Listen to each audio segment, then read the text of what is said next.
So we'll go ahead and get started. I've got, I'm recording these in case anyone has to miss these or just like to watch it again. So we'll send out links to this afterwards. So um, welcome. Welcome to Introduction to ADI for grades 3 through 12. Let's do a little bit of keeping kinds of things before we get started here. First things first is just controls with Teams. I know all of us use lots of different systems. Like when I'm at UT, I got to use Zoom, and the nerd group uses Google Meets and all that kind of stuff. So on Teams, the big thing you need is your toolbar on top. The big ones is what I'm hoping to do is first and foremost is if it's okay, if there's not a bunch of things going on, cameras on would be fantastic just so we can see each other's expressions and talk through things. It's always easier that I kind of know how you're reacting to stuff when I'm talking about things. You can have your why don't we probably keep microphones off unless you're talking, just in case of background noise and things like that. But when you flip that on, you can just do that.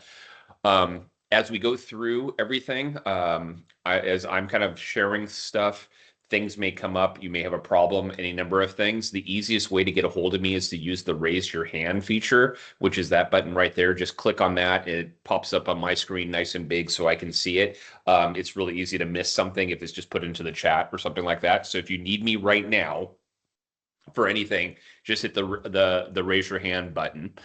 Then kind of as we're going through, if you want to share something with the group, like just any comments, any ideas, any links, anything that you want to, you can throw that into the chat. But probably I may not see it when it comes out. So I may not stop. So if you ask a question in there, that's going to be harder for me to see. So as we're going through, the best place you want to put questions that you want to make sure that I answer is using the Q&A button.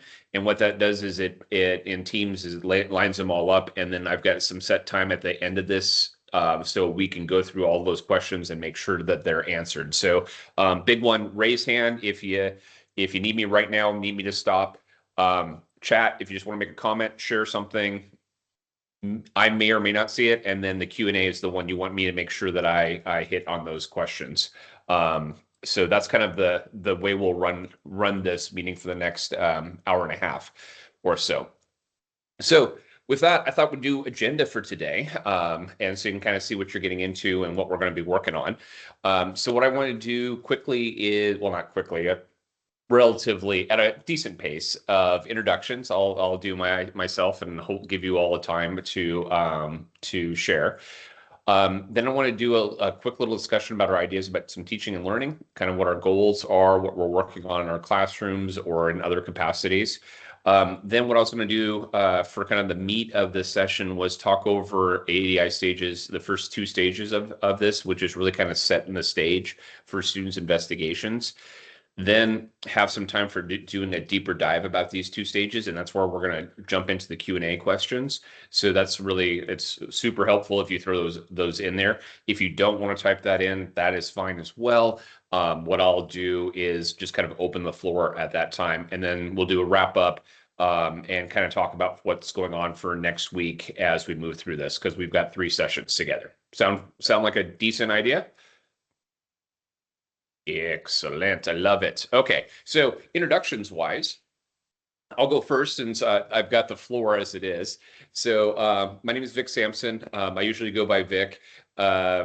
Sometimes people like to call me Dr. Sampson, like when I'm teaching. Vic's great.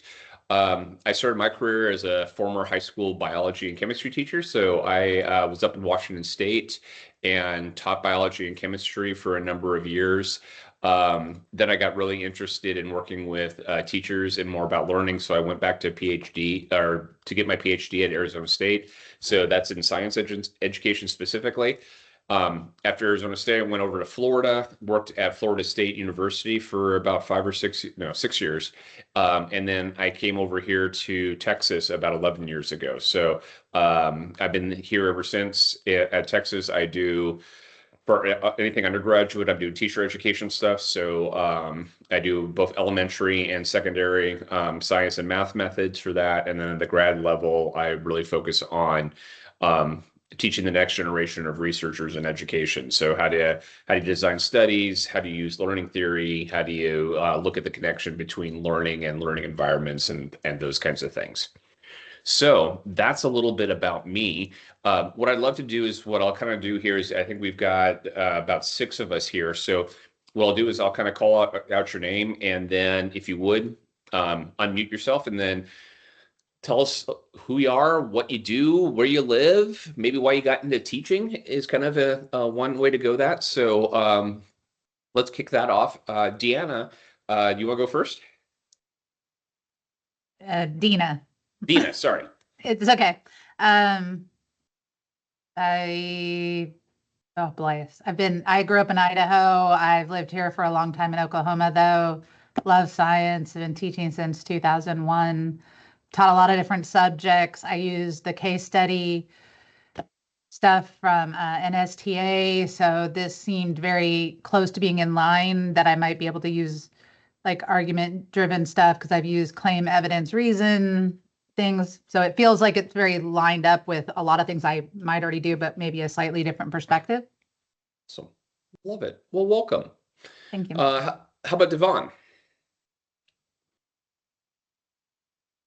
I'm Devin. I live Devin, in Moore. sorry. No, it's okay. I get it all the time. It's really fun.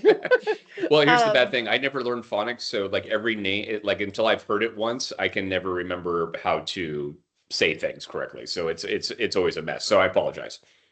Oh, no, you're fine. Listen, my kids can't say my last name either, so it's fine.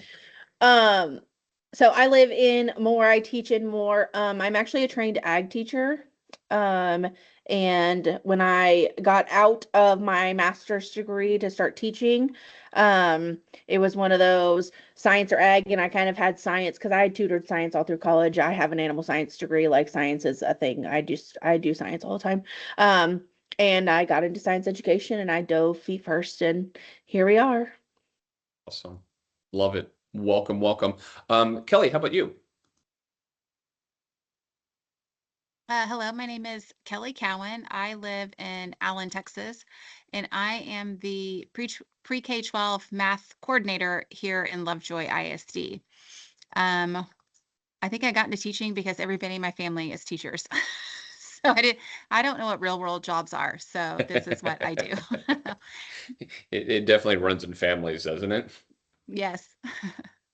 How about Jeffrey? Hi, I'm Jeffrey. Sorry, my camera's not working on my phone. I'm gonna get that fixed, but I've been in Moore for the past 20 years. I teach earth science and physical science. Awesome. Love it. Well, welcome. And how about Sean?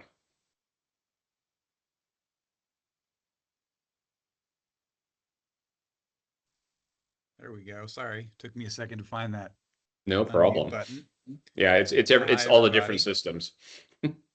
I'm Sean Letty, and I'm a science instructional coach for secondary grade 7 through 12. And our district uses ADI curriculum. So I have never used it myself. I've been a science teacher in California for 27 years and used lots of different curricula. So, to support my teachers, I would like to learn more about ADI. We currently use Amplify, if that matters to you at all. And right now I'm in Sacramento, California. Love it. Well, welcome, welcome. So glad you can join us. All right. So that's with agendas.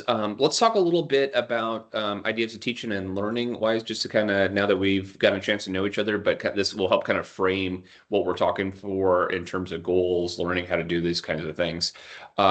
So we'll start back over and let everybody in the group kind of share the answer to this question. But the big one is like, what are you working on or hoping to do in your classes, or why? So if you're a coach, it might be more of like, what is your district working on, or what are the schools that you're working on with? But what is really what you all are striving to do this year, or upcoming this year, as you all are moving forward? So we'll just start back at the beginning again. Dina, do you want to go? Sure. Devin and I are actually across the hall from each other. So I know that we are working hard on a lot of different things, but levels and depth of questioning and reasoning and being able to structure activities, materials, and therefore assessments in such a way that it kind of reflects like that scientific thinking and being able to apply it to new situations, but that means you have to practice it as well, like day to day. I could go deeper, but I'll let somebody else. Awesome. Devin, do you want to add anything to that? No, she pretty much hit it on the nose. We are, our state standards have, three-dimensional science to them. And they have for a while now, but, I know for me, like when I first started teaching, at the high school level, I started as an elementary school teacher. But when I first started teaching at the high school level, nobody really told me that they were three dimensions or what that meant. I kind of had to figure it out for myself. And you know, we still don't do it correct, you know, and that's one thing I'm for myself and my kids striving for, especially, you know, when we bring up those dreaded state assessment topics. I want to make sure I've prepared my kids in the best way. Awesome. Love it. Cool. Jeffrey, what are you working on or hoping to do? Hoping to get more engagement with my students as far as being able to defend their answers when it comes to something, not just trying to memorize what the basic answer is, but actually sort of be able to explain why they got that answer. Love it. How about you, Kelly? Oh, sorry. I am the only math person on here. We are just kind of interested in learning more so I can kind of help my teachers use math and some real world problems, the deeper thinking, all of the above that you guys were saying as well, but really just kind of making math, how to use it in the real world and just kind of problem solving. Sorry, I'm talking in circles. Oh, no, you're wonderful. At the end, so probably the way I've set this up is we're going to be talking mostly about science examples, right?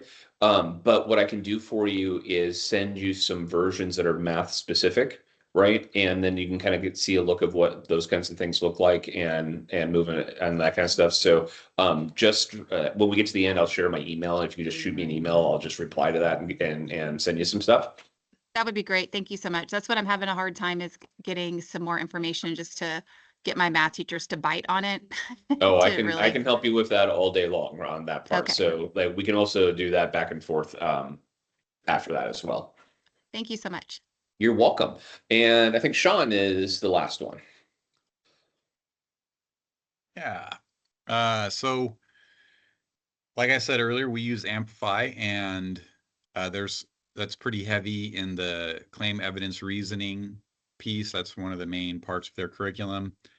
And I'm kind of, you know, as I'm learning more about ADI, I see that it's really focused on getting students writing about science and, you know, kind of having a stance or a perspective that they're going to support with data and phenomena. Nice. So that's important. I'm also just passionate about getting kids doing science and, you know, hands-on science. So, you know, where they're manipulating, you know, whatever, just not on a screen maybe as much. So that's kind of part of where my passion lies. Nice. Love it. Okay. So that's everyone this one. So I got a follow-up question that of what you're working on and hoping to do. And I think that's the biggest, this is where the rubber meets the road, so to speak. Is like, what's the biggest obstacles or challenges, right? In teaching science the way that you've described, right? So, or maybe getting math teachers to bite, like you were saying, Kelly, or any number of things. So what are your biggest obstacles or challenge that's kind of getting in the way of what you're hoping to do? So Dina, we'll start with you again. I could call, like I've done again, case study stuff and claim evidence reason, and I've used like data nuggets. I've done this for a while. So realizing how much they don't experience certain things like that of embed that curiosity and asking questions and investigation. So approaching it in such a way that I can find resources or create scaffolding to help them to give them more support to then start feel the comfort with quote unquote being wrong. Yeah. Yeah, because they want to do the regurgitation and the memorization. It's like, no, it's okay if you're wrong, quote unquote wrong, as long as you have evidence because you've got a point of view and maybe your evidence isn't, but at least you've got a point of view and you're using evidence to support your reasoning because science is wrong a lot and then gets revised. That's the point. It's messy. It's not pretty. Yeah. What you see in a book is pretty, but what it really is not. And like Yeah, getting there's- a comfort level with that, it's okay. Like as long as you can defend it, it doesn't mean, but you've got to be able to defend it. So Yeah. I mean, I remember I was undergraduate degree in biology with the classic chemistry minor, you're right? Like, so pretty common Mhm. degree to get through. And I remember like thinking I know science, all this stuff. And it wasn't until grad school where I was starting to actually do research. I mean, it's social science, so it's not even natural science kinds of things, but the whole world of like how much goes on that's not following procedures is or really like you amazing. come up with, right? because I did research from the time I was a freshman in college. I was an assistant, like I volunteered, Nice. and like you have to figure out the procedures by Yep. trial and Oh like yeah. you don't write the procedures. The procedures sometimes are written after you're ready to publish the paper sometimes, Oh, or you're 100%. actually into the replication part. Yep. Yeah, Um, we should probably write this down so someone else can replicate it. Yeah. No, Right. that's It's that's which yeah, is I so always it's think is really like- interesting because it's the exact opposite of what I think kids experience. Right. Right. Like, And it is because what we put out is a procedure and it's a recipe, but Yeah. it doesn't give them the freedom, understandably, because it's time consuming to do it the other way. yes. And you may not get the learning outcome. So you have to have an activity that's designed to give them that freedom. Love it. So, yeah. Devon, what about you? What's your biggest obstacles or challenges? I find it's just that they don't care. Like they're like, whatever, what's the answer, Miss M? And I'm like, use your noodle. What's the answer? Like my earth science kids, we did a whole case study on aquifers today, and they were like, but Miss M, what do I put in this Venn diagram? I said, what you think, because I want to know what you think the resource managers think and what you think the landowners think, and then what's a reasonable compromise. Not like a drain the water, divide it into threes, and call it a day. Like, and they were just like, what? So that's my life. I hear you. Jeffrey, what do you got?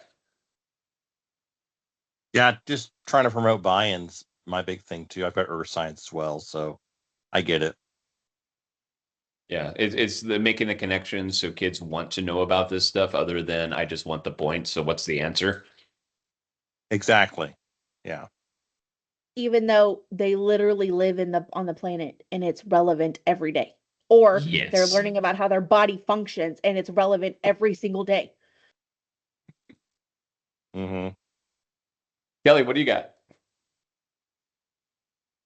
My biggest obstacle on working with my teachers on this is not going to be a shocker to most of you. It's just the time. Do they trying to for them to understand that giving up a couple of days to do one of these investigations really is more in depth and meaningful to the students. And I think it'll be, in the end, allow for long-term transfer of the knowledge versus just Yeah. once. But I like what Dina said is I feel like science teachers are used to messy and math teachers don't like messy. We like right or wrong and Yeah. kind of some more order. So a lot of it is just trying to get my teachers to look at things differently. Yeah, no, I hear you on that one. Yeah, it's always the time thing. That's a conversation that always comes up on anything that we're talking about, and some of it just has to do like I think in the math world too is like there's a lot of things, and it's almost like when it comes to time, it's like we're dividing time based on okay, I cover everything once, everyone sees it, then I gotta have enough time to reteach it a second time because no one's gonna remember the first time, right? And then we probably should have a third time, right? Like and it ends up being that kind of thing versus what you're saying is like the really in-depth part of it where it clicks and they start thinking mathematically so they can retain these things instead of it's Tuesday, so we're doing these kinds of problems kind of thing. Love it. Sean, what do you got? Yeah, I think you hit the nail on the head, and everybody else who's talking about just time, because doing, authentic science experiences with your students takes time, and it doesn't always translate into improved test scores. So, balancing, the desire to keep scores up and make sure students can, answer traditional science questions versus just, exciting students and learners about the world around them and teaching them how to think critically. Like, there's a balance there that you have to strike that's difficult. It's amazing the tensions between those two things, though, right? Of like, how do you how do you balance that when one's pushing you one way and the other, and everyone else wants to go the other one way, right? Mm-hmm. Cool. All right. So, okay, this is really helpful. Kind of like to know where we're all and where we're coming from and our pain points and things like that. So that'll help me kind of as I'm sharing things out with you about this of just kind of what to bring up. And also, as we're talking through this, please, yeah, feel free if you got a quiet room, leave your microphone unmuted. You can jump in at any time or throw a hand up or add something in the chat as you're going through. So. So what I wanted to do here is then kind of go, so over the next couple days or next couple sessions is make sure we kind of have an overview of what this thing looks like and give you an example of what it looks like. So in this one, since we were kind of framing it from 3 through 12, I just kind of grabbed one. And I picked one that is pretty common in terms of biology, like because of being a required course. So I'm sorry, folks, that it's not an earth science example. But on the upcoming ones, I'll bring in some extra ones so you can see how that looks like for that. And also because these ideas are often hard to teach through having kids figure things out because of not just the time in class, but the nature of the things that we're studying, right? So like biology gets really, like some of our subjects get really messy for that kind of stuff. Like if we're studying things over generations or millions of years or huge spaces, right? Those kinds of things get really hard to like, how do we get hands-on or do something interesting inside the classroom with that, right? On the math side, it's like, how do you get beyond just here's an interesting problem or here's an interesting task? How do we tie this to the so what of how do we make this into the world kind of thing? So, yeah, like I said, Kelly, remind me, I'll send you some stuff for sure so you can look over a few examples on this at the end. So for those of you who are relatively new to this, right? So some of you were saying that you know about ADI or your district's using ADI, or this might be completely new to you. The way I usually think of it is the best way to describe it is kind of like an instructional model, which basically is this idea is how do you sequence events and activities in a way that allows you to get the most out of them, right? So when I started teaching, I really wanted to do a lot of hands-on science. I thought that was the most important thing. And then I would get into do my lab, and I swear that my students had no idea why they were doing what they were doing. Like mix things together, it turned red. Why it turned red? I don't know, but isn't it cool? Right? We blow up a gummy bear again for me. That kind of stuff. So how do you get really, we have such limited time. How do you maximize the opportunities for learning? In any kind of sequence of design of a learning experience. So the way it works for ADI is you can have these kind of 7 stages of groups of activities. And within each of these stages, you have these certain activities that you're moving through. They're usually the same in terms of sequence and what you're trying to do, but always looks different in terms of the grade level or content or whatever you're doing. The way I usually think of this is a teaching tool, not a kid tool, right? So like I would highly recommend you don't say we're doing an ADI investigation or, hey, we're going to start stage 3 today. I would really frame it as like, hey, we're just doing some math or we're doing some science. And as you're sequencing this is for you as the teacher to help kind of know what's coming up, how to structure these things so you can make your own resources or start thinking about how you can scaffold based on your unique needs of your students as they're moving through this. And I think that's really important because the trick is there's going to be some hard stuff in here that they're very unfamiliar with doing. And it's going to be a dumpster fire at first because it's new. And anytime any of us do anything new, it's not great. But that means we need to practice more and not less. So this gives you a context to practice more.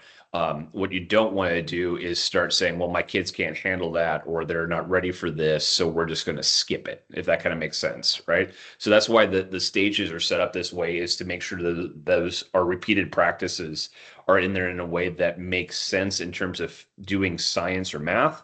And then for us as teachers, we can start building in routines and supports and kind of predicting where kids are going to be struggling, where we can add the most help, kind of thing. So for today, what I wanted to do is look at the first two stages and talk about just the task stage and the idea stage.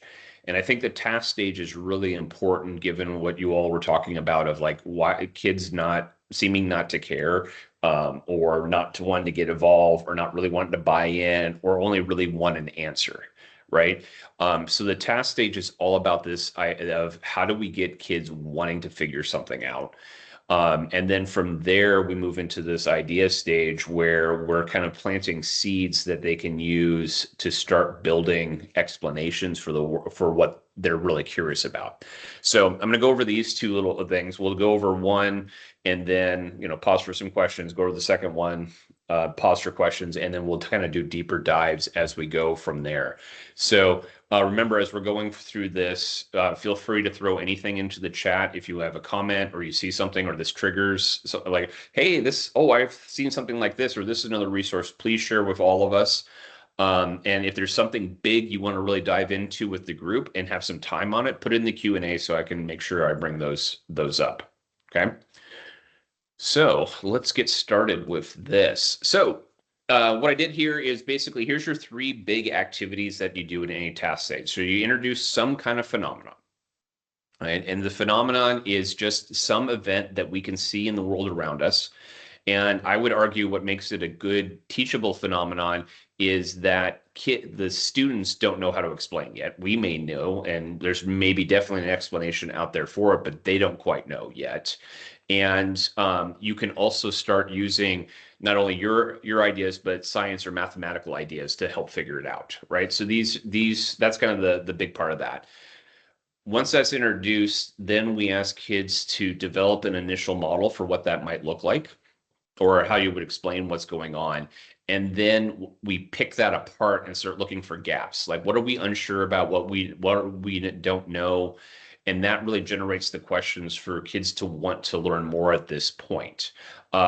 So let me show you what this looks like here, right? So like I said, I chose a biology example just because sometimes a lot of the concepts in biology are really hard to investigate. So like, how do you teach kids about predator-prey relationships or trophic levels or things like this other than giving them a diagram and that kind of thing? So I wanted to kind of show you what this looks like. Also, like for Kelly, at the end, if you want me to send you any examples for a specific grade or content area, just let me know and I'll send you one so you can do that, right? So because I've got materials all the way from kindergarten all the way up to physics on this, aligned to either NGSS standards or Texas standards. So I probably have almost anything that you're working on at that time. So the way I recommend starting this out is that I usually don't start with, here's our learning objectives for the day, here is what's going on. It's really just kind of framing around of like, hey, I saw something cool the other day. So I would come in and say, guys, I just read about the Mexican gray wolf, right? And this thing is native to Arizona, New Mexico, and Texas, but they disappeared from the Southwest United States in the 1970s. Like, I did not know that at all. And it was due to overhunting. And so the Department of New Mexico Ecological Service and the El Paso Zoo is actually trying to reintroduce Mexican wolves in Arizona and New Mexico. And they started this big project in 2014. So I'm going to show you a video that I saw that got me curious about this. And as you watch this video, just write down some things that you notice. Okay, I'm not going to make you do that unless you want to, but I'll show you what the video ends up here looking like. here. So let me get on to the next one. So here's the video that goes with that.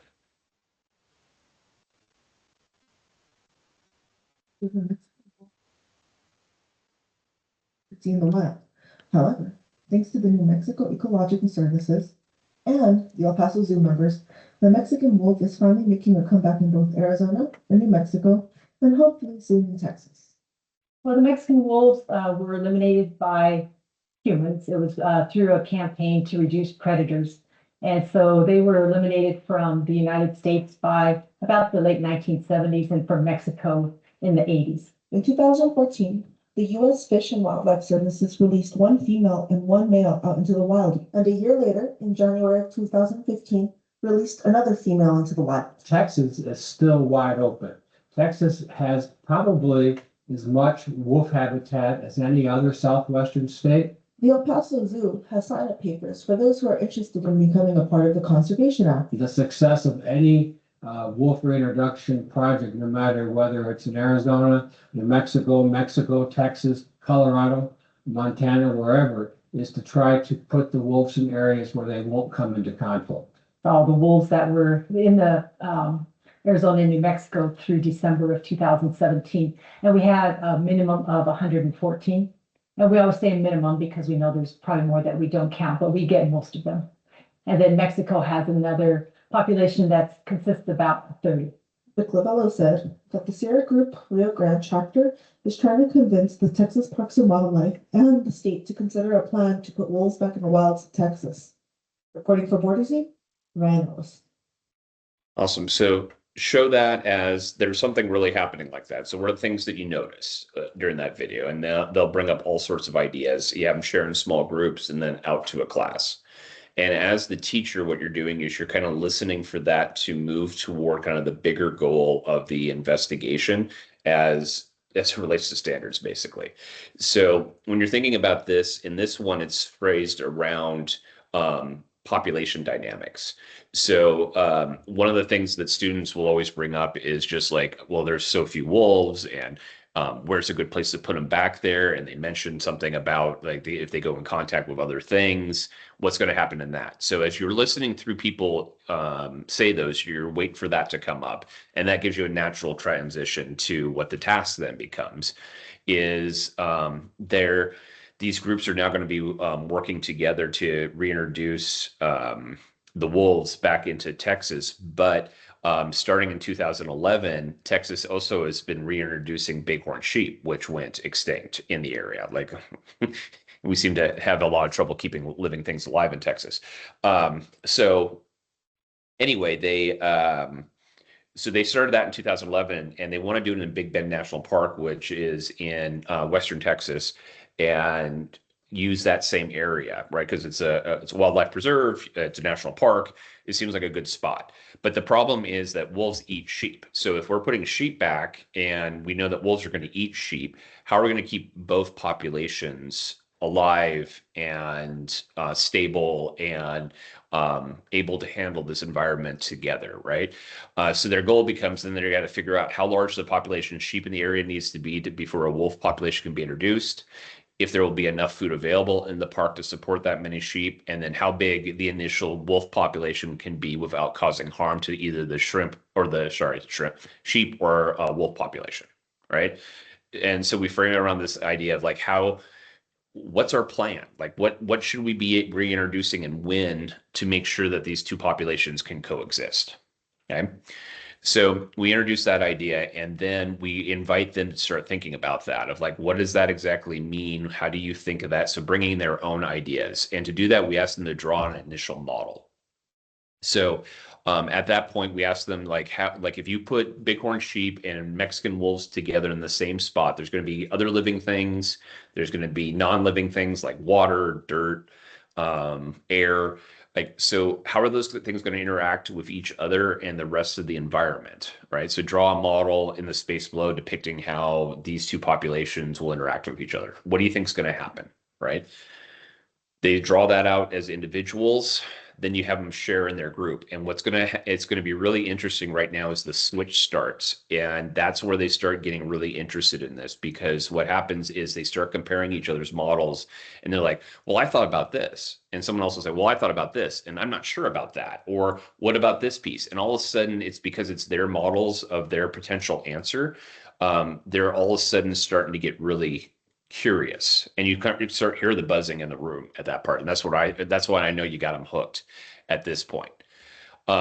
So to kind of set the hook at this point, then you ask each group to say, okay, you've compared your models and shared these, and I heard a bunch of questions coming up, right? Things you weren't sure about, things you didn't know, just lacking information. It's always part of the problem that we're facing in science. We just lack information. So what are like 3 things that your group would really, really like to know more about in order to answer the big guiding question about how do you get these 2 populations to coexist in a given area when one eats the other one? Write those down. And what we'll do is have each group share out your questions. So they come up with that, and then those questions come out, and they just throw out all of these great questions that are like, how much do they eat? How long do they survive? How long do they live? How long does it take for them to reproduce? How much, all of these great questions that end up coming up that'll help them with their model. And then from there, then you can take that excitement and then move that into the next stage of what's going on, which is the ideas. So with that, that's kind of a quick overview of what that stage ends up looking like. So now the question for you all is what thoughts or questions you have about that. Is there anything you're unsure of or anything that doesn't make sense? Things that you want to talk about here. So I'll open the floor, go for it. And I know we'll have a deeper dive later, but any kind of initial questions or thoughts that are confusing at this point? Yeah. Are they learning anything about like Keystone? Are they coming in with prior knowledge? I guess, and what type of prior knowledge are you anticipating? Because like, I know too much about trophic cascades and wolf populations and keystone species because like I would be wanting my kids to do a little research, because if you're going to come up with a working hypothesis or theory, you need to do some research of like, are bighorn sheep even actually a prey of the Mexican wolf? Not really. Yeah. It's like, but would they affect it? Because they're going to go after livestock a lot more realistically. Yeah, if there's livestock in the area, you're going to have more of that, right? Like, because I'm from Idaho, and like they introduced wolves to the population, and there's a whole winding river and trophic cascades and unpredicted. There's a lot of things I could see to do with it, but I wouldn't want to lead them to misconceptions. Yeah. No, I hear you. So the way I think about this is at this point you are getting them curious about wanting to know stuff, right? So this is not the end of the lesson by any stretch of the imagination. So what we're going to do now is then plant a bunch of ideas where now that they want to know about these things. Because I think one of the hardest things that we do in science, right, is we want to make sure kids know a bunch of stuff so when they go in to figure things out, they've got it. But the problem is they don't really understand those ideas until they've grappled with them to solve some kind of problem, right? So what we're trying to do here is get them to want to know things like you were just bringing up, right? So want to know about trophic levels, food chains, what eats what, all of these kinds of things. That's the trick, is instead of us saying we're gonna do a lesson on food chains and then I'm gonna put it all together at the end, we're just moving it up to the front of creating a need to make them want to know these things. So all these ideas will be coming in. Because I'd be tempted to start with a simpler food chain that's a little more familiar to them, so that they can then take the concepts to apply to a bigger, more unfamiliar chain. Wait, sorry, you froze there for a second, so I missed the whole first half of what you said. I would be more tempted to want to start with a more familiar food chain to them, depending on where you live in the US. Things that, even if it's cat, mouse, right? Go hunting with deer, so that they could take concepts and develop like a base knowledge of things that are familiar with to then apply it to a new problem. Yeah. Well, and you could do that way. So the way these are designed, right? So the hard part about them is like, so ADI itself is the model, right? So I make a lot of things like this so people have resources so they don't have to do them. But everything's always context specific. Like this one happened to be about Texas because working with a lot of folks in Texas. So this becomes a thing there, right? So it's one of those pieces of that's kind of, it ends up being kind of your expertise that decides where these things go, which order, if you want to adapt the phenomenon, or do you want to adapt those different kinds of pieces of how far you want to go. Also, standards are a little bit different in each state. Like, so how far are we going on to things? Like, so like you mentioned the idea of trophic cascades, right?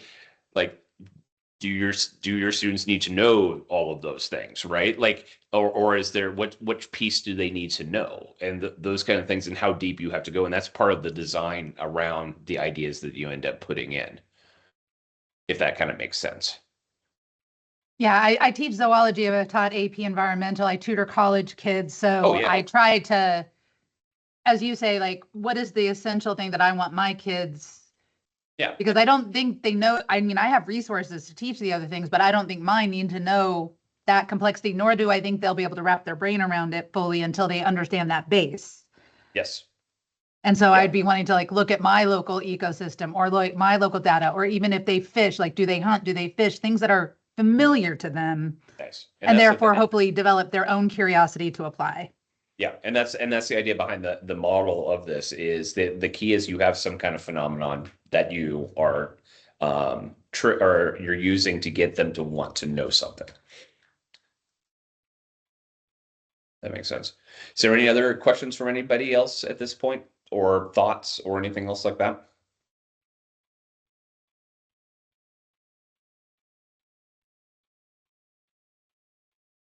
Feeling okay? All right.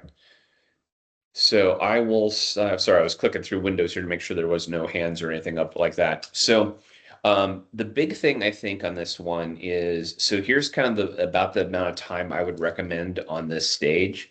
So that introducing the phenomena I showed you, whatever that ends up being, is about 10 minutes or so. Introducing the task and the guiding question and kind of setting that up is about 5-ish. And then giving them time to make their models, discuss it, and identify things that they're unsure about is about another 10 minutes. So you're looking at about total of 25 minutes to do this stage during a class period. So it should not take a whole class period, should only be the part of it. And really what you're thinking about as a teacher is your goal of this stage is to create uncertainty, right? Like, you want them not to know stuff at this point, so they have a need to want to do that, because it's right back to what we were all talking about at the beginning of how many times do they say, well, what's just the answer? Or I don't know, or like, whatever you want me to put down here, or, just have me fill in these things.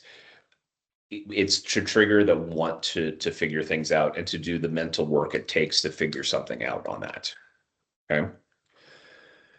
So once you at this stage have kind of some uncertainty going on, right, where they're not sure about stuff, it leads very well to introducing the ideas. Now, this is the important part, is what you're doing here is you're introducing ideas that are directly tied to your standards, and they're directly tied to the 3 dimensions of science, right? So it's not just concepts, but it's also, if you're in Texas, recurring themes, cross-cutting concepts every place else, and thinking about some of these different kinds of practices that you can use as tools to start making sense of things. And what you really want to start thinking about is how the complexity of these ideas you're introducing is appropriate to what they need to know at a certain grade level, right?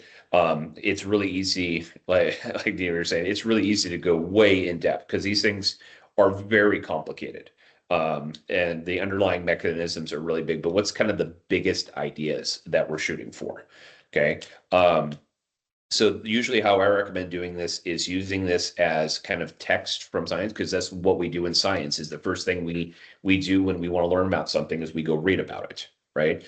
But the reading is different than we typically do in school. So in school, often what we do is we assign something to read and we give analysis questions because we want kids to pick out the things that we want them to pick out.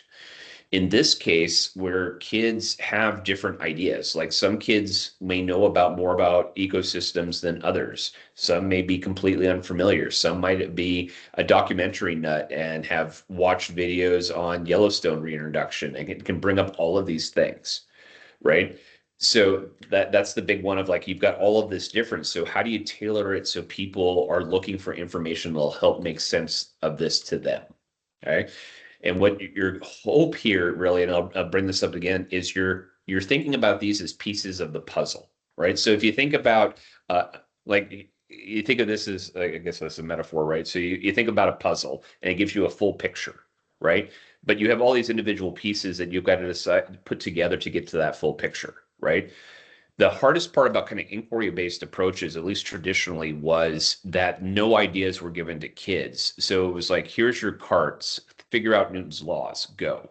And that just doesn't happen, right? So the trick is we have to sprinkle in some ideas as teachers to have kids start thinking about this. Not necessarily that they know them inside and out yet, but they know that, oh, this is something that might be helpful, this might be useful, and get them to really start thinking about information about, hey, this could be useful to me to solving a problem. This bit of information is not. I already knew this, or that's not relevant. So we do it around that. So let me show you what that ends up looking like, right?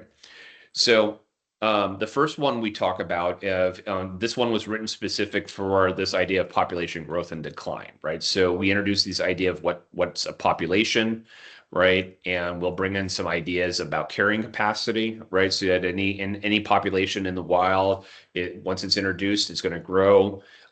It's going to then start to die off, right, from lack of resources, and then start increasing again. And that kind of that up and down is of the population size around what we call carrying capacity, and that's what we call, and that's the name that we give that.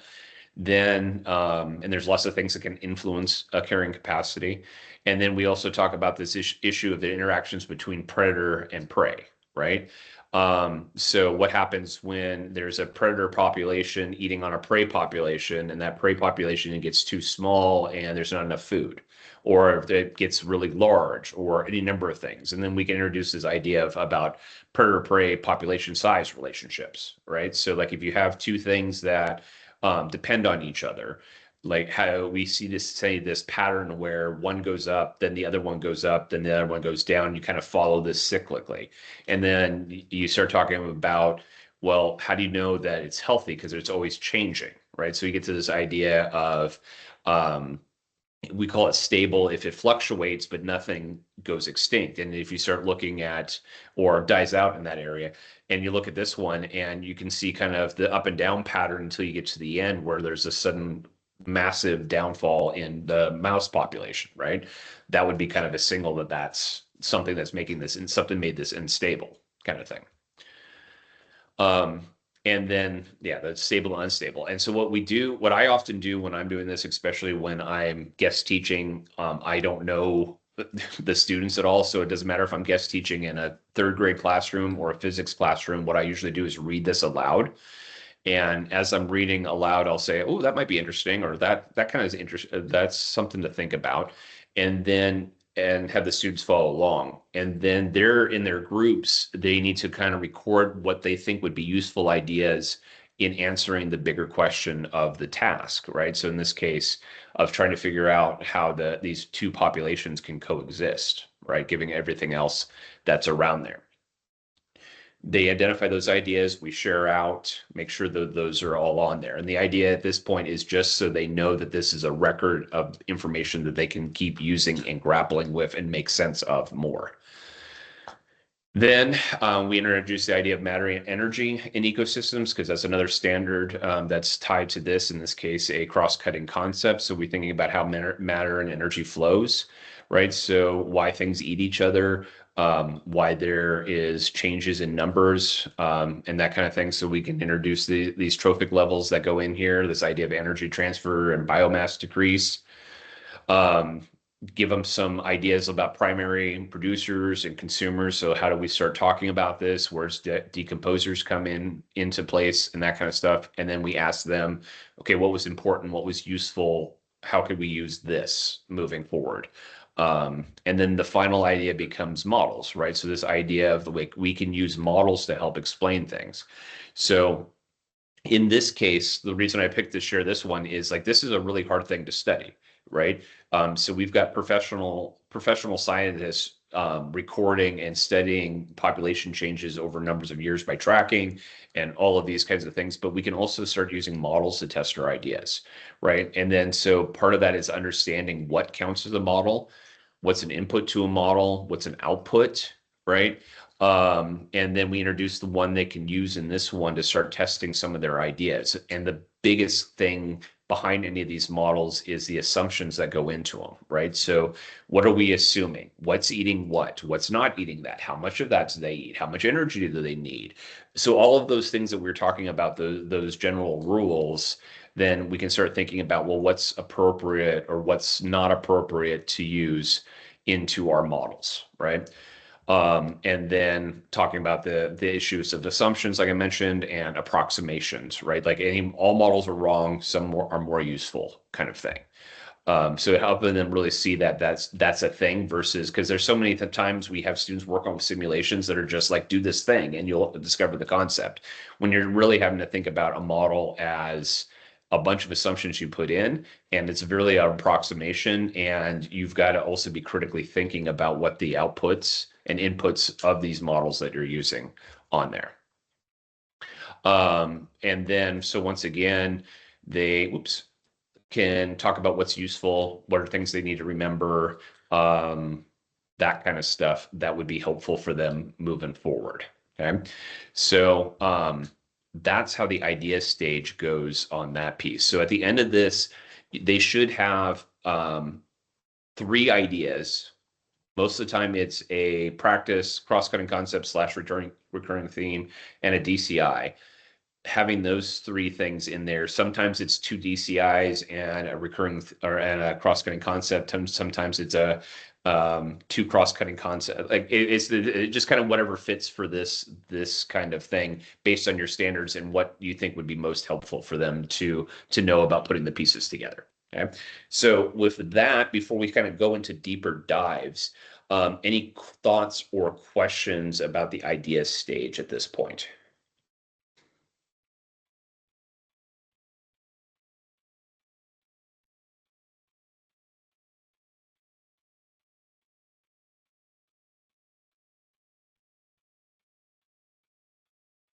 All good for that? All right. So, okay, to kind of summarize that, now it's really tempting to want to go into and do like this deep, in-depth reading things to make sure kids get certain things. But the thing I would encourage is not spend a ton of time doing this, right? So what they're really doing is when they're doing those highlighting ideas, about 20-25 minutes or so to get through those texts of here's some ideas, what might be useful, what we're going to be coming back to, because this will not be the last time they visit this text during this investigation. They're going to come back to it a couple times. So right now it's literally just kind of, hey, this is where you find this stuff later on when it means even more to you, right? Because what's going to happen as they go through this, they're going to go, wait, we heard something about predators or prey, and what was that again? And you go back and read it, and that's when you end up wanting to know these kinds of things and where it starts clicking in your ideas. So what your goal at this stage is not to teach them everything they need to know, because we're not done yet. We're just here to plant ideas and give kids some practice obtaining and evaluating information. A story I like to talk about is like school is a very weird place when it comes to reading, right? So school's one of the only places you read something because you're told to, or and what you read is based on your tested level of reading, right? Any place else that doesn't come into play, right? So you usually outside of school, you read because either you want to be entertained or you're trying to figure something out, right? So like I want to read a book because it's interesting to me. I'm just reading this story because I find it fascinating. The other time is your toilet blows up and you're flooding and you're trying to figure out how the plunger system in the back works. So you're quickly reading things to try to figure out if that information is useful. No, that's not talking about the back of the toilet. That's talking about the bottom. No, gotta find this. And you start really getting to this point where I'm learning to see information of all of it that's coming in all the time. and say, okay, what's really important? What's going to be useful for me? What can I ignore? What do I already know? What are those things that are helpful? So that's really where we're going with that, is to give them practice doing that instead of having them say, okay, define this based on the text, define this based on the text, because that ends up being a kind of like a doing a school kind of activity. Okay. So, all right. Those two stages, I always think I introduce those first because that's really where we are setting up the stage for them to really engage in the investigation part. So this is kind of setting up what we know going, like what are our common tools that we've got going into figuring something out, right? So it's not only like, okay, the phenomenon gives us why we need to do this, and then the ideas plant some ideas that can help steer our thinking in productive ways. So if you're thinking about those two goals, what are you thinking about now? Like what I've shared with you, how are you personally attempting to make all the sense of this? Is it similar, not too similar to what you have been doing or trying to do? Do you have thoughts or concerns that you would like to share? Really love to hear from almost everybody here, if possible, just so we can kind of start thinking about what's all going on this. Anyone want to take the floor first? Sure. Sorry, I know I'm a talker. No, it's great. I because love I it. use case study stuff like from NSTA, and I don't know how many people are familiar with Data Nuggets. Data Nuggets takes real research, but pares it down and presents it in such a way that it's on level, but also there's different levels of scaffolding that it gives them. So it's making them read research, potentially graph, or at least interpret the data if it's already graphed, depending on how you present it to them. So I try to find activities, resources of one, I want them to think deeper, right? About really anything, but I try to find evidence or situations or like cases that have to do with what we are studying. Mhm. Like, we're doing mollusca. I'm going to find stuff to do with mollusca. We are doing fish and behavior. I'm going to try to find something to do with it. Now it's maybe loosely related to what we're doing, because like that's not technically in our textbook, but it's making them look at behavior and data, and it's real world research. It's not actually hypothetical. It's real data. It's just not as complex as it might be in the published paper. Absolutely. Yep. So it's like, but I have to think about what is the outcome I want so that I have some parameters or some guidelines so we don't go off on a rabbit hunt or a side quest too much. Though that can be interesting, it can be Sure. time consuming. Yeah. Well, I mean, it's back to the time thing, right? So like interesting, that's the battle. What's interesting versus what do we need to know kind of thing. Well, other thoughts, questions? What are you all thinking about now, making sense of all of this? I'll share. So this kind of makes me think of some of the more effective lessons that I like to use at the very beginning of the year when, like you're trying to introduce the concept of scientific inquiry. So instead of, it's not really anything from the curriculum, the textbook, it's like building community, getting the kids working together, collaborating. So I like that, that piece, where basically, like the one I'm thinking of is like, I wanted to give my students a concept of a million, we're going to be studying things this year where we're going to be thinking of like millions might be a small number, Mm-hmm. Oh yeah.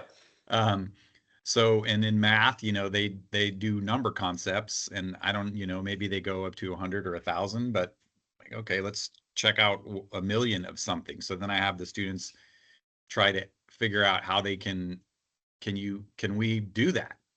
Can we bring a million of something into this classroom and count it, and see, look at something and know that it's a million, and they all do their own procedures, they like, okay, this is how we're going to try and do it, and this is how we're going to try and do it, and it's cool, but it is very time consuming, right? Yep.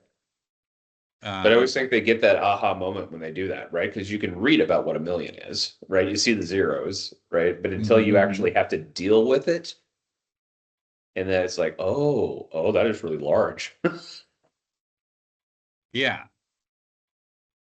So in this, starting with a phenomenon, it is, especially if it's something that sort of,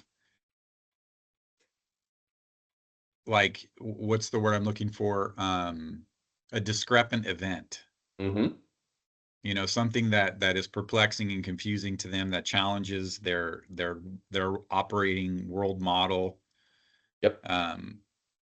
And I also really like to ask questions or have students engage in inquiry that exposes their preconceptions. Like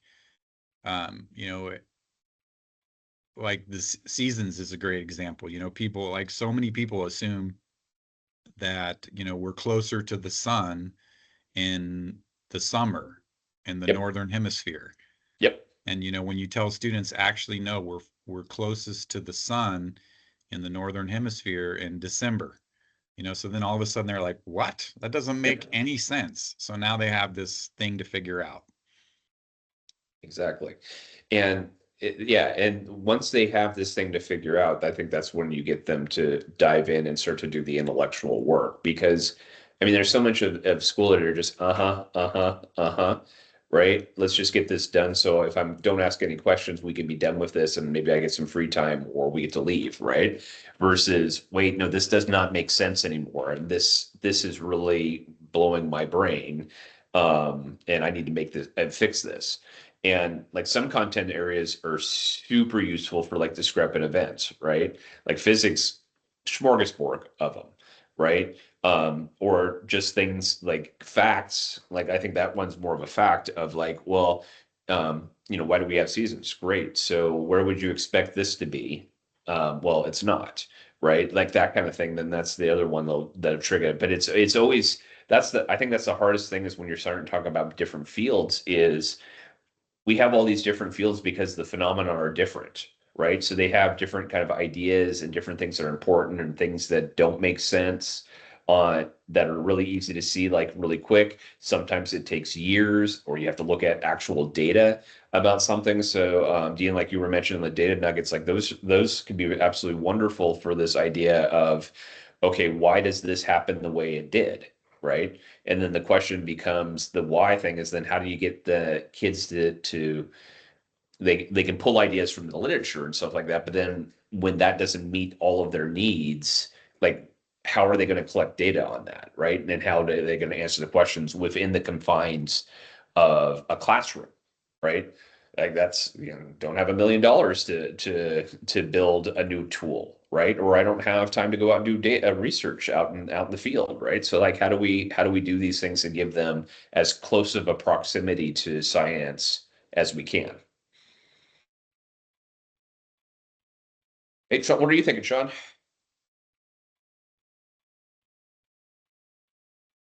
I already shared. Oh, sorry, that was looking at That's the wrong okay. one. Jeffrey, sorry. Bad teacher. Oh, I'm liking it.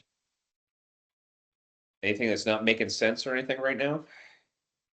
No, it's all making sense. I mean, because you're wanting to engage the students and have them try to solve the problem. So it sounds like it's gelling. How about you, Devon? Anything? What are you thinking about now? What do you bet there? Is that like a rat or gerbil? It's my classroom pet hamster that I Pet hamster. inherited this semester because somebody left in the middle of the year. It's Love Rambo. it. Rainbow. Well, Rambo. As he's Rambo, very sorry, sweet, not but Rainbow, Rambo sorry. like the warrior. Her kids named him, so Rambo.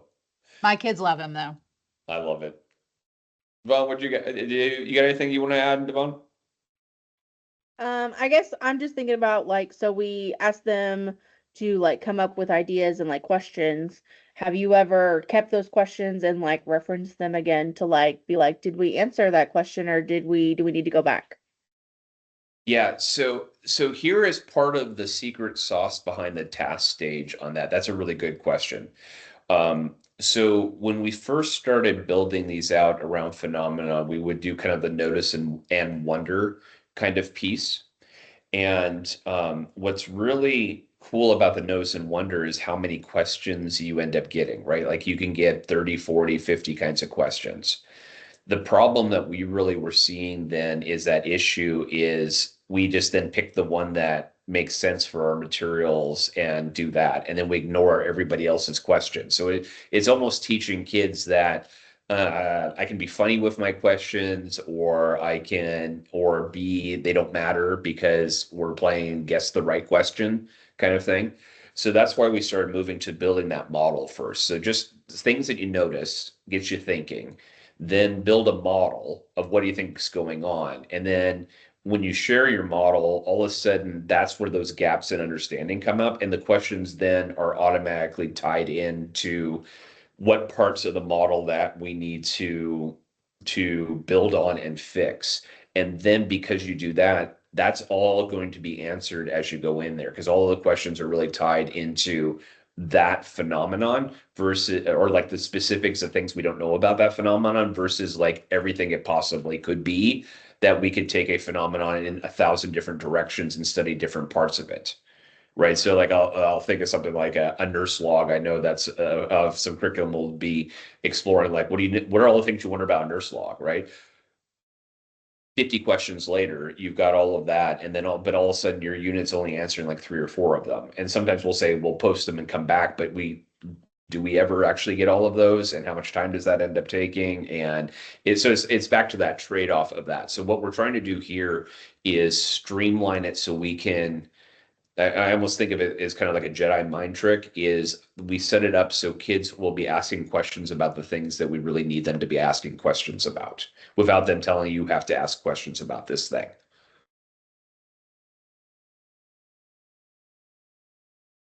That makes sense. It's just this is set up similarly to a curriculum we have. I can't remember the name of it or the correct name of it off the top of my head right now, but we don't have it, but it's a free curriculum from Carolina, I think. I don't even know who has it, but anyways, it's set up very similarly, and so they have like a driving question board part. And so I didn't love the driving question board, I'm not gonna lie, idea of it, just because of what you just said. Like it was just gonna be a bunch of random like questions. So I was just wondering. Yeah, I mean, and I've done it with a lot. I mean, trying the driving question board and that kind of stuff, you end up having to then sort questions and then try to put them all together. Like it gets really tricky. And that was our aha moment, is just have a model first. Like don't come up with questions until you've built a model. Just tell me what you're thinking you're explaining. And they're going to have misconceptions and all that kind of stuff. But that's great because their questions will be about the things that I need to teach them about. In your research, like, because we're talking about the driving question board, did you guys ever experiment with, like, if you had, like, I don't know how many groups in a class, but getting that, let's say there's 5 groups in a class, there's going to be lots of questions within the group, but getting that group to come to a consensus of what's that group's driving question, to like make it real, like their real question, but also distill it and narrow it down, and they've got to get other people on board with their question. Yeah. We tried some of that. So what I think the driving question board, so design of educational experiences, I mean, there's also like, we have all sorts of car designs. There's all sorts of education designs, right? So I think driving question boards work really, really well for units, right? So like if I'm going to spend 6 weeks on something, like I can then spend a week on each of those driving questions. And that's where it really gets really clean, right? And that's the prettiness of the unit level, right? So you can say, okay, I've got 6 groups and I've got 6 questions, and we're going to explore those 6 questions 1 week at a time, right? But we now have just done 6 weeks on this thing, right? So that's always, then you get into phenomenon fatigue. Like, is that thing interesting enough to spend 6 weeks at it? Am I going to get all of my standards? How many little side ventures am I going to go down that aren't really tied to standards?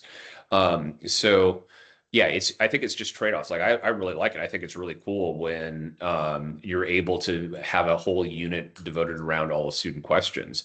On this one, we're going a smaller grain size of an investigation.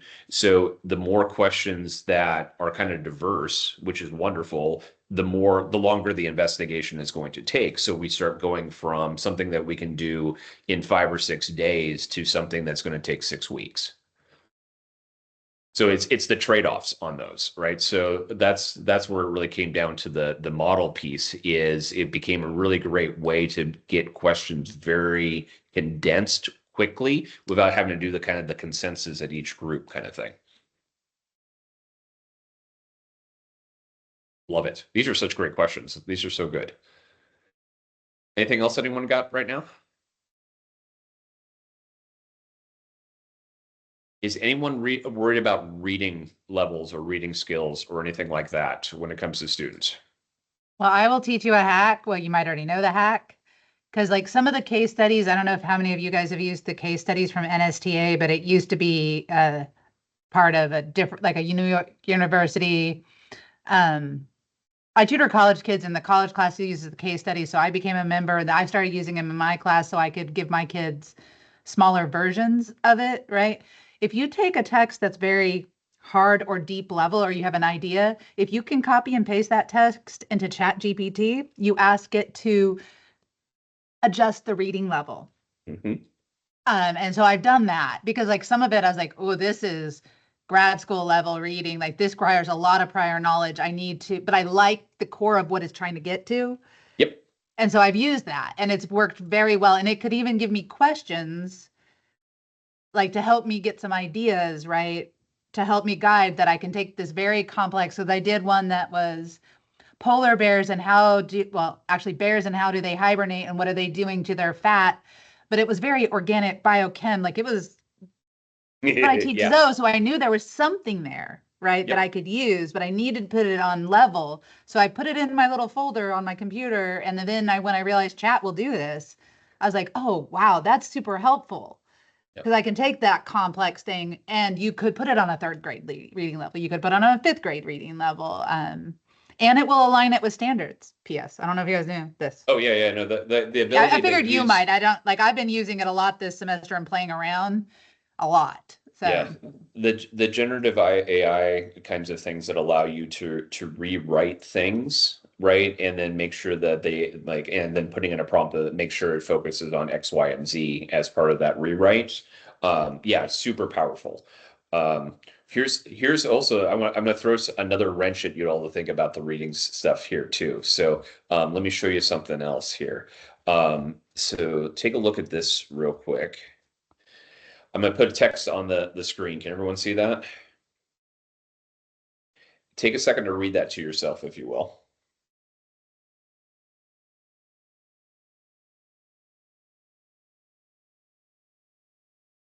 Anyone know what that means?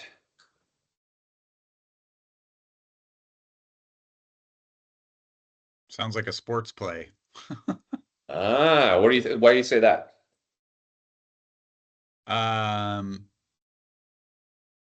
I mean, I've been a football coach, so it just kind of sounds like football talk.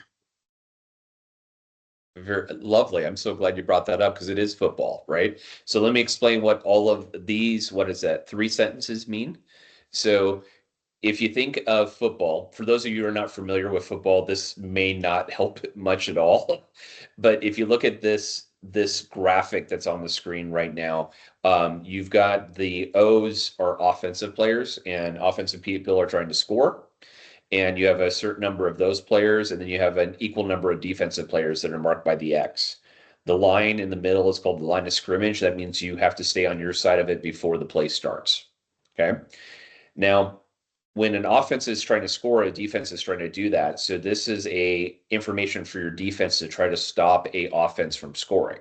So the way it talks you through it is the first sentence is it's your 4-3 package, which refers to those 7 players.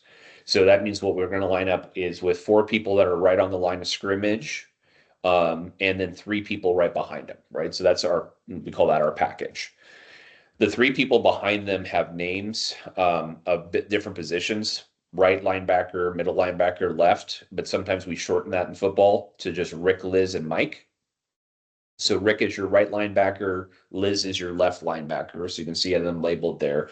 And fire means that you are going to try to overload the offense's protective line there and try to sack the quarterback as fast as you can. So you just go in there. And that's why they call it fire. And then what ends up happening when a quarterback is rushed like that, they try to dump it off to a player called the Y in this case, but that's the player that lines up there. So what we're going to do is have Mike go over there and cover that person. Okay. So there's the reason I show you this is it's an insane amount of information that people are able to communicate very quickly and very coherently, I guess is the best way to show it. So like you've got like 11 players on your side of the field, and everybody's going to know what they're supposed to do just from those 3 sentences, right? Now, here's what I think is fascinating. So I ran that text through a reader, right? Of like, what's the grade level? What's the Lex?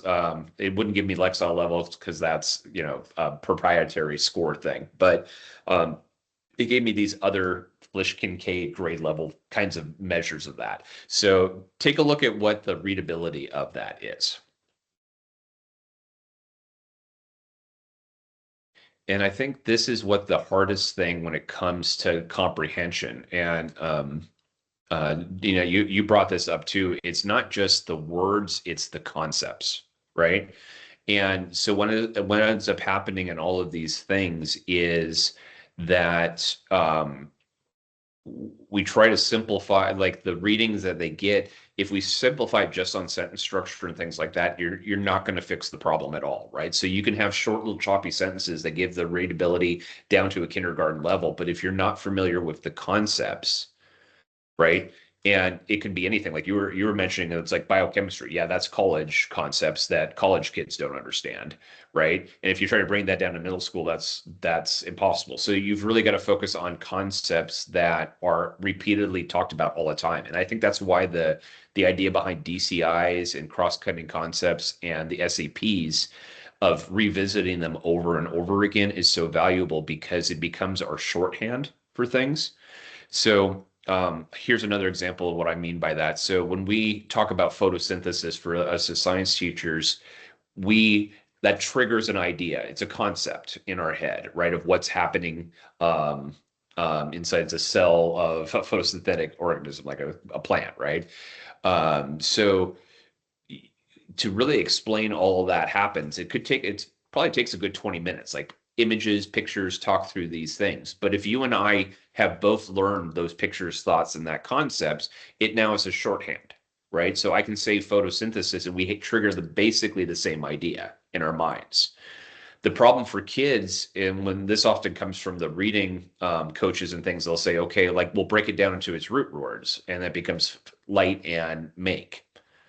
That still doesn't tell me what photosynthesis is, right? That just tells me it has to do something with light and it's making something. I don't know what it's making and those kinds of things. So you get really in this tight spot. So what I always recommend when it comes to this is, I think that's why reading and writing is so important, like in the science classroom, is because you're developing a language. And once you share ideas and talk about them and use them and think of them as tools, they become part of just your way of knowing. It becomes part of your vocabulary, and then you can read any of these things with ease. It's the going in blind that gets really hard. So here's what I would recommend on reading as we're moving forward. Is these are the strategies I like to use, and I love your idea of like change it, like make sure the text is not talking about biochemistry if you're not teaching about biochemistry. Like that's so good to do that. But it's so hard to find things out there that it's not tied to different standards, right? But I like using this as kind of a gradual release. So like if I'm working with a class, the very first time I do one of these ADIs and that in idea stage is I'll read aloud and point out useful ideas. Like I said before, I'll just say, hey, I'll read and say, hey, that's really interesting. Maybe put a star next to that. That might be helpful. And then students are following along with me and they're kind of marking things, putting stars next to things as they go. Then they talk about it as a group and they revisit the places they marked, right? So that's kind of the step one of starting to tease out ideas that might be useful.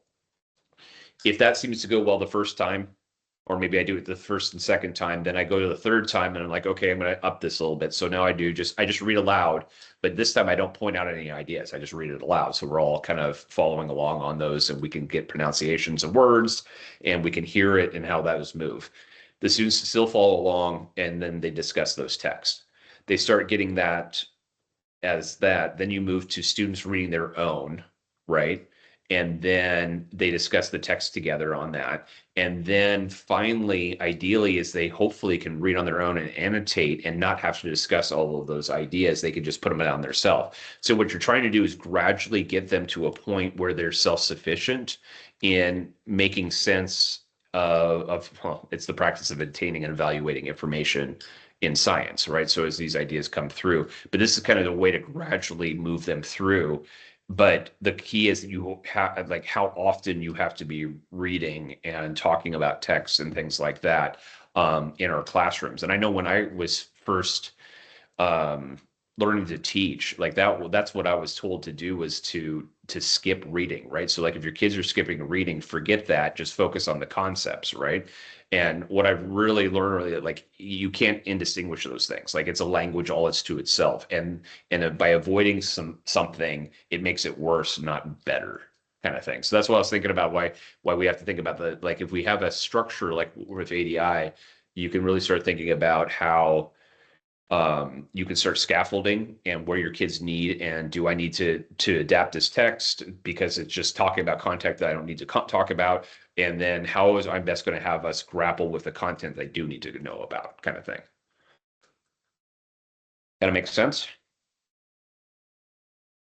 Cool. All right.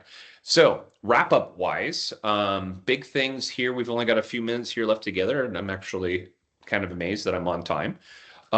So what's your, I always like to do a little wrap up of, so what are you taking away from today's session? So what's your biggest takeaway from today? Like, did you have a moment where like, oh, that's interesting, or this is a nugget, or something to think about as you're moving forward?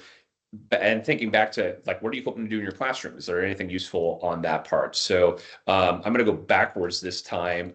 Let's go, Sean. You want to go first on that? Do you have a big takeaway from today?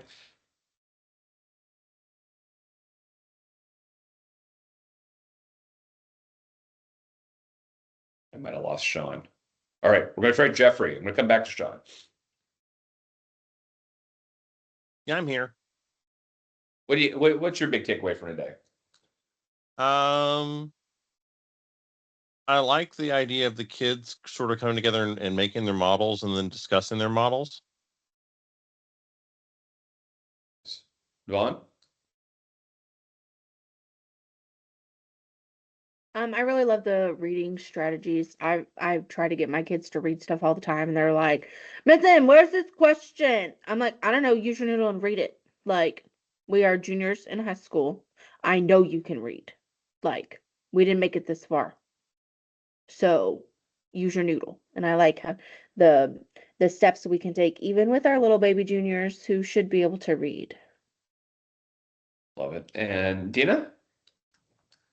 So you mentioned, like, she's talked about reading, and I do teach a lot of root words, but I try to teach, because science, and especially life science, so there are so many root words, but I try to teach it and then apply it to new words, or like familiar words that I know they've definitely heard, but they've never not thought about the word parts.